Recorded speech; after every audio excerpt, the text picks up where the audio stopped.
Olympic खेलों के 125 साल के इतिहास में भारत ने सिर्फ 2 निजी गोल्ड जीते हैं, अभिनव बिंद्रा के जरिए और नीरज चोपड़ा के जरिए। लेकिन ये पैरालंपिक के जो जांबाज हैं उन्होंने इस बार कारनामा कर दिखाया। 5 गोल्ड मेडल एक साथ जीते और 4 हमारे साथ हैं। अवनी, सबसे पहले आपने टोन सेट कर दिया पूरे टूर्नामेंट का और उसके बाद लोगों को देखना पड़ा। ये जैसे पहले इतनी पॉपुलैरिटी नहीं भी होती थी, लेकिन आप जहां पे ले गई इस पूरे टूर्नामेंट को आपने ग्रैंड बना दिया।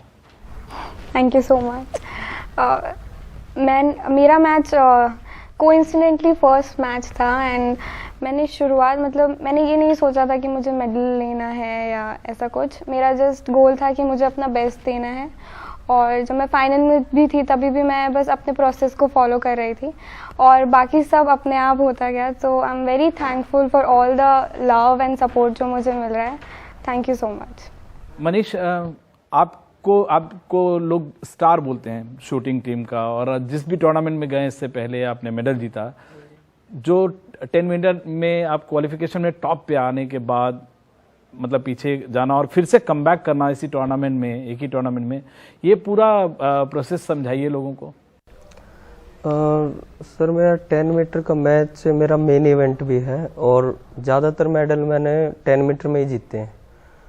और मेन इवेंट के साथ में जब मैं वहाँ पे फर्स्ट पे आने के बाद क्वालिफिकेशन में, उसके बाद मैं 7th पे बाहर हुआ तो मुझे उस चीज़ का पता चला कि ओलंपिक है क्या रियलिटी में। कि मैंने आज तक 10 मीटर में मैंने कभी, सच्चाई बताऊँ तो मैंने कभी हार नहीं देखी थी। और ये भी एक अच्छी चीज़ है कि हम हारने के बाद वापसी कैसे आते हैं। वो हालांकि मैंने कभी देखा नहीं था, लेकिन वो रात भी बड़ी कठिनाई की थी कि मैं रात के 1:30-2 बजे तक मैं सो भी नहीं पाया था। फिर अगले सुबह मैं उठा, उठने के बाद में मैंने फ्रेश हुआ मैं कि अब जो भी हुआ हो गया। उसके बाद में मैं पूरा टाउन घूमा पहले कि मैंने और प्लेयरों को भी देखा कि वो इतना स्ट्रगल होने के बाद भी वो वापसी आते हैं। और तो फिर मैं पूरा घूमने के बाद फिर मैंने एक नया स्टार्ट करा। कृष्णा, हर एथलीट का एक जलवा होता है, एक there is one special thing about every athlete, और आपका है जंप स्मैश। हम उसके बारे में थोड़ा सा सुनना चाहते हैं, क्योंकि जब हम लोग देख रहे थे it was quite unbelievable that you were executing चिल्ला रहे थे हमारा लीडर है। जैसे कि जंप देखा तो जंप एज ए नॉर्मली करता वो हो जाता है कि बैडमिंटन में जंप स्मैश आई थिंक सब लोग करते हैं, हम लोग हो जा, वो मुझे भी नहीं पता कैसे होता है। अगर इसका स्टार्टिंग बताऊं तो एज अ मेरी फैमिली में सब लोग नॉर्मल है, नॉर्मल हाइट सबका। तो मेरा भाई मेरे से लंबा है, छोटा वाला। तो एज हम थोड़ा बैट शर्त लगाते थे कि कौन कितना लंबा जंप कर सकता है। तो ऐसे ट्रेनिंग हो गया, जैसे मैं फिजिकल एक्टिविटीज़ पहले बहुत करता था तो उसमें हम बहुत ये सब चीज़ें बहुत करते थे, क्योंकि मुझे एक बार ये था कि मुझे मेरा हाइट के लिए मैं बहुत कुछ करता था उस वक्त। तो मैं ये सब चीज़ें बहुत करता था और फिर छोटा भाई भी साथ में ही रहता है, तो हम सब ये बहुत करते थे। तो उसी की वजह से आज और मैं और भी स्पोर्ट्स खेलता था। आपको मैंने देखा कि जैसे आपका एक अलग स्ट्रगल रहा है ये इसमें, लेकिन गेम की जैसे हम लोग बात कर रहे थे, आपका भी कोर्ट कवरेज और रेंज ऑफ शॉट्स अमेजिंग रहा। देख के एक आप मिस कर गए मिक्स डबल्स में, लेकिन जो मोमेंट जीता वो तो लाजवाब था। देखिए, बेसिकली मैं अपना जब खेल स्टार्ट किया था, ये दौर स्टार्ट किया, तो हम आउटडोर खेलते थे। बैडमिंटन एक इंडोर गेम है, बट हम आउटडोर खेलते थे और हम देसी स्टाइल में खेलते थे। कभी हम सोचे नहीं थे कि मैं कभी as a professionally para badminton athlete बनूंगा या कुछ होगा। मैं देसी स्टाइल में, आप तो एबट बॉडी में जीत भी चुके। हाँ, वो डिस्ट्रिक्ट लेवल में मैं बहुत खेला हूँ, अभी मैंने जीता भी हूँ। बट हमारा यही था कि एंजॉय करना है। पहले मैं थोड़ा बहुत क्रिकेट खेलता था, उसके बाद जब बैडमिंटन कोर्ट देखा तो मुझे छोटा लगा, बोला बहुत छोटा है, इसमें तो खेल ही लेंगे। तो ऐसा स्टार्ट हुआ हम खेलना। सचिन तेंदुलकर ने आपको देखा, विश किया है और आप भी शायद मिलना चाह रहे थे उनसे। किसका गेम आपको देखा था क्रिकेट में किया आपको? देखिए, वो मैं बचपन से जब मैं स्टार्ट किया था क्रिकेट, ये आज की बात नहीं, बहुत पहले ही मैं बहुत बार मैं उनके साथ मैं उनका जो गेम था, क्योंकि वो बहुत बार ऐसा हुआ है कि वो खेलते खेलते में अंपायर ने उनको डिसीजन दिया आउट, और जो कमेंटेटर होते हैं वो बोलते हैं कि रॉन्ग डिसीजन दिया गया है और ये ऐसा होना चाहिए, बट सचिन जी का ये था कि उनको पता था कि मैं आउट नहीं हूँ, फिर भी वो बिना कुछ फेस में रिएक्शन दिए वो चले आते थे रिटर्न पवेलियन में। तो वो जो एक स्पोर्ट्समैन स्पिरिट था वो मेरे कहीं ना कहीं दिल में बैठ गई थी कि ये बंदा है कैसा, मतलब ऐसा कोई बॉलर नहीं जिसको सचिन ने धोया नहीं, जिसको उनसे डर नहीं, फिर भी 98, 97 मतलब 90 और 100 के बीच में वो गलत डिसीजन की वजह से अपना शतक पूरा नहीं कर पाते थे और बाहर चले जाते थे बिना एक्सप्रेशन। हाँ, बिना एक्सप्रेशन के। तो वो मेरे में रह गई थी बात, तो वहीं से मुझे उनसे बहुत ज़्यादा लगाव हो गया था कि नहीं, मुझे एक ना एक बार कभी उनके साथ मिलना है, ये करना है, वो करना है। 17 मेडलिस्ट हैं, 19 मेडल्स हैं हमारे पास, 17 मेडलिस्ट हैं जिसमें सिर्फ 2 लड़कियां हैं। आपको लगता है कि लड़कियों को वो सुविधा जो स्ट्रगल, आपका एक अलग स्ट्रगल, मदर के साथ आपको हर एक जगह जाना पड़ता है, लड़कियों के लिए ज़्यादा स्ट्रगल है पैरालंपिक्स में? हाँ जी, हम ऐसा सोचते हैं कि लड़कियों के लिए ज़्यादा स्ट्रगल है, इसलिए ऐसा लगता है। This no such thing. जितना लड़के मेहनत करते हैं, लड़कियां भी उतनी ही मेहनत करती हैं। और अब तो इंडिया में काफ़ी डेवलपमेंट हो रहा है और पेरेंट्स लड़का लड़की दोनों को इक्वली ही ट्रीट कर रहे हैं। हाँ, कुछ ऐसी चीज़ें हैं जिनमें हमें बहुत सारे प्रॉब्लम्स आ सकती हैं, बट देन अगर हमारे पास एक गुड सपोर्ट सिस्टम रहता है तो ऐसा कोई भी काम नहीं है जो लड़का लड़की नहीं कर सकते हैं। इवन मैं खुद 2 मिक्स्ड इवेंट खेलती हूँ। आपसे अगर कृष्णा ये पूछे, जैसे आप कह रहे थे कि मैंने पहले भी बात हो रही थी कि लोग अब मुझे छोटा मत समझना, जो वो था, फील्ड पे जब पहली बार आए आपको बहुत मुश्किलें हुई इसमें? जब मैं बैडमिंटन के कोर्ट पर जब पहली बार गया था तो सब लोगों ने ये बोला कि क्या खेलेगा, तो मैंने एक बार रिक्वेस्ट करा कि सर एक बार खेलने को मिल सकता है क्या मुझे कोर्ट पर। तो सर ने बोला ठीक है, जा दिखा खेल के, क्योंकि मैं उस टाइम पे ऐसे घर के आसपास ही खेलते थे, आउटडोर खेलते थे।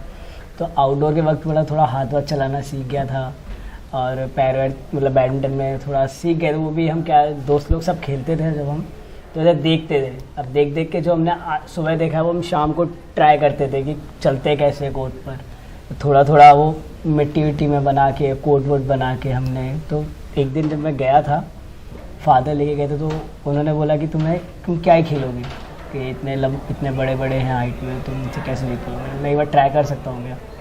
तो रिक्वेस्ट करने के बाद जब मुझे कोर्ट पर खेलने को दिया तो सर ने बोला सच में। तो तब सर को भी जो वहाँ के कोच है मेरे जहाँ मैंने सीखा है खेलना, तो वो भी थोड़ा शॉक हो गए थे कि अरे फर्स्ट टाइम पे मतलब ऐसे खेल रहा है। तो तब वहाँ पर उन्होंने बोला कि ट्रेनिंग जब मेरा स्टार्ट हुआ था वहाँ पर से दोबारा, फिर वहाँ पर अच्छे से सिखाया। फिर 2018 नेशनल जीता फिर मैंने पैरा में। फिर उसके बाद हम गौरव सर जो नेशनल कोच है हमारे, उन्हीं के पास आए फिर ट्रेनिंग के लिए। फिर वहाँ पर हमने मतलब और ज़्यादा फिनिशिंग जो होता है हमारे वर्क पे फिनिशिंग करना सीखा है वहाँ पर। बहुत इंपॉर्टेंट इशू है, जैसे आप गौरव खन्ना बैडमिंटन अकेडमी की बात कर रहे हैं, या अवनी हैं, मनीष हैं, जैसे बल्लभगढ़ में 10x इनका ये अकेडमी है वो। लेकिन इस समय एक दौर ऐसा होता है जबकि प्लेयर्स को तो जो गोल्ड मेडलिस्ट हैं, जो मेडलिस्ट हैं, उनको लोग पूछते हैं, लेकिन सपोर्ट स्टाफ को मैंने कभी नहीं सुना कि फिजियोथेरेपिस्ट को पैसा मिल रहा है या सपोर्ट स्टाफ को, कोचेज को उस तरीके से। आपको लगता है कि ये इंपॉर्टेंट इशू है, इसको एड्रेस करना चाहिए, न सिर्फ गवर्नमेंट को, मीडिया को या फिर कॉरपोरेट्स जो हैं, वो इशू करने की बहुत ज़रूरत है? डेफिनेटली, क्योंकि क्या होता है ना, आप अगर दिल से कोई काम कर रहे हो, कुछ कर रहे हो, ऐसे तो जो एज ए पैरा में जितने भी हैं वो कभी मनी माइंडेड हो कभी कुछ नहीं करते। जैसे आपने कहा कुछ सपोर्ट मिलना चाहिए, उनके थॉट्स में कभी नहीं आते, अगर आते तब वो यहाँ नहीं होते। कि अच्छे बहुत सारे को आप शूटिंग में देख लीजिए, स्विमिंग में देख लीजिए, अच्छे कोचेस हैं, लेकिन उनमें कभी ये थॉट्स नहीं है। बट ये है कि एक उनमें ऐसी ये चीज़ उनके साथ होनी चाहिए, क्योंकि अगर वो चीज़ उनको नहीं होगा तो वो आगे एथलीट कैसे निकालेंगे। ना सिर्फ कोच, क्यों अब नहीं, जैसे कोच, फिजियो, मैस्यूअर, सबका एक इम्पॉर्टेंट रोल है। बगैर उसके कोई भी प्लेयर, बेशक इंडिविजुअल स्पोर्ट हो, लेकिन टीम के बगैर नहीं बन सकता है। बिल्कुल, बिकॉज जो हमारी टीम है as a shooting team, I am very thankful to them because हम लोग एज अ फैमिली वर्क करते हैं. अगर किसी को भी कोई प्रॉब्लम होती है तो दूसरा सोल्यूशन के साथ तैयार होता है.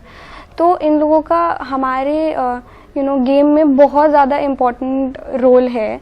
हमारे कोचेस, उनको इतना रिकॉग्नाइजेशन नहीं मिलता है बिकॉज अगर उन्हें इतना नहीं मिलेगा तो फिर आगे आने वाले जो न्यू एथलीट्स हैं वो जानेंगे कैसे. स्पेशली इन पैरालंपिक्स किसी को कोई इंजरी है, किसी को कोई, तो हम बहुत नीड होती है फिजियोज की, ट्रेनर्स की, मेंटल ट्रेनर्स की.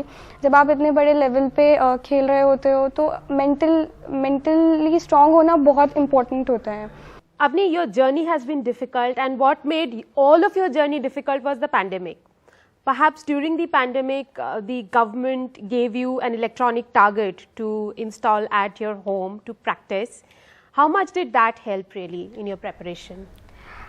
When the pandemic started and the Paralympics got postponed, we were all disheartened, and because we were hoping to represent India, and when something like this happens, you get a little sad. But then I installed my electronic shooting target at my home, and I started practicing in that, and the government has played a very important role in that. I would like to thank our government, SAI, PCI, our state government, everybody. They have played a very important role in these two medals. Manish, आपके इसमें So proud, so proud. Ballabhgarh जो 10X academy है उसका बहुत important role रहा है. और अभी मैं आपके कोच से बात कर रहा था, अभी भी वो फोन पे सुनाई पड़ रहा था, लोड करो फायर. वहाँ पे ना जो कंपटीशन का जो लेवल है, जैसे हर संडे हमारा मैच होता है तो एक ये मिलता है कि सब इंटरनेशनल प्लेयर हैं, ज़्यादातर इंटरनेशनल प्लेयर हैं और मेडलिस्ट भी हैं. तो एक कंपटीशन सा हो जाता है. ओलंपिक एक नेक्स्ट लेवल का है, उसे ना तो आप वर्ल्ड चैंपियनशिप से नहीं देख सकते, या आप वर्ल्ड कप से नहीं, या वर्ल्ड कप से नहीं देख सकते. इवन आप एशियन गेम्स से भी हम नहीं देख सकते कि मतलब वहाँ पे जो बंदा वहाँ पे खड़ा है ना, उसे पता है कि मतलब उसका वहाँ पे चल क्या रहा. बिल्कुल ओलंपिक का लेवल, ओलंपिक लेवल मतलब टोटली डिफरेंट है. बिल्कुल ओलंपिक का लेवल बिल्कुल अलग है. इसलिए कई बड़े जोकोविच जैसे खिलाड़ी कई बार जीत नहीं पाते हैं. हमें एक लेना पड़ेगा छोटा सा ब्रेक. ब्रेक के बाद इन मल्टी टैलेंटेड जो प्लेयर्स हैं, इनके जीवन के दूसरे पहलुओं के बारे में बात करेंगे. ब्रेक के बाद आपका फिर से स्वागत है और हमारे साथ है 4 मल्टी टैलेंटेड स्पोर्ट्स स्टार्स जो गोल्ड मेडल जीत कर आए हैं. कृष्णा, हम बात कर रहे थे, आप सब में एक अपने गेम का में तो माहिर हैं, आप सब में एक कहीं ना कहीं दूसरे गेम से, दूसरे फन में भी आप लोग माहिर रहे हैं. और आप बता रहे थे कि सचिन को देखकर आप बड़े इंस्पायर्ड हुए, या क्रिकेट को देख के. क्या सबसे बड़ा इंस्पिरेशन क्या था जो आपको इस गेम में मेंटेन करने को? बैडमिंटन तो आप अच्छा खेलते ही थे. जैसे कि देखा है, सचिन से बहुत ज़्यादा काम, मतलब अपने काम से काम रखना, ज़्यादा मतलब इंटरेक्ट नहीं, मतलब गेम के बीच में किसी से ज़्यादा इंटरेक्ट नहीं होना, फोकस पे रहते हैं मतलब. और मेरा एक है MS धोनी सर और विराट कोहली, इन दोनों के साथ, क्योंकि तीनों अलग-अलग पर्सनालिटी. MS धोनी सर से सीखने को मिलता है कि आप पूरा टीम मैनेजमेंट लेके आप सबको कैसे हैंडल कर रहे हैं और खुद कैसे काम है. मतलब सिचुएशंस कई बार इतनी क्रिटिकल्स हो जाती हैं कि गेम कहीं भी चेंज हो सकता है, तो आपको उस सिचुएशन को कैसे हैंडल करना है, वो सब चीज़ें उनसे काम रह के, मतलब कहते हैं ना बर्फ रख के काम करना, तो वो वाला केस उनके सीखना. और विराट सर से थोड़ा एग्रेशन और खेलने का स्टाइल, उन्होंने ओवर पे जीत भी दिखाई. Krishna, you just said that you have looked up to MS Dhoni, Sachin Tendulkar and Virat Kohli. Now, if you were to meet the three of them, what would you say? What is that one message you would like to give to each of them?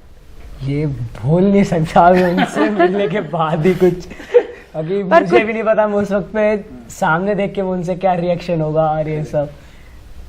तो यही होगा कि thanking और इतना motivate करने के लिए और सिखाने के लिए, इतने बड़े स्टेज पे, मतलब इतने बड़े गेम्स इवेंट पे सिखाने के लिए कि कैसे क्या ये सब चीज़ें. अच्छा, पहली बार ये गेम आया इस बार, आपको क्या लगता है कि ये इस गेम में, या जैसे शूटिंग में पहली बार हमें मेडल आया, तो आपको लगता है कि ये गेम में हम आगे वाले में, क्योंकि इतना जो आप लोगों ने सेट कर दिया है 19 पेरिस में सोचना भी बड़ा डिफिकल्ट है। आप जो बोल रहे हैं 2023 में डेफिनेटली अगर कम से कम दे रहा है मोर देन 30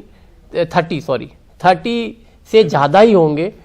जैसे हमारे सीनियर्स ने 4 गोल्ड लाया, हम उनके अनुसरण में चल रहे हैं और 19 हमारे पूरे पैरालंपिक टीम ने लाई। सो ये एक मूवमेंट ही बन गया और एक हिस्ट्री बन गया और आगे और हमको देश का सपोर्ट मिलेगा। साई, पीसीआई, बाई और हमारे जो कोचेस हैं वो सबका अच्छा सपोर्ट मिल रहा है। अभी फुल्ली मतलब पूरी कायनात जुटी हुई है अभी हमको आगे बढ़ाने के लिए। डेफिनेटली जब 23 आएगा तो 23 में हम बम फोड़ेंगे। चलिए, आप लोग बहुत ही मल्टी टैलेंटेड और सुपर हीरोज़ हैं हमारे, और उम्मीद करते हैं कि आपसे और भी लोग इंस्पायर होंगे और इस तरह से मेडल जीतते रहेंगे। हमारे लिए तो यही नंबर बहुत ज़्यादा है, उम्मीद करते हैं इससे भी आगे बढ़ेगी बात। थैंक यू सो मच हमसे बात करने का, बेहद शुक्रिया। Thank you. Thank you very much for joining us on the show.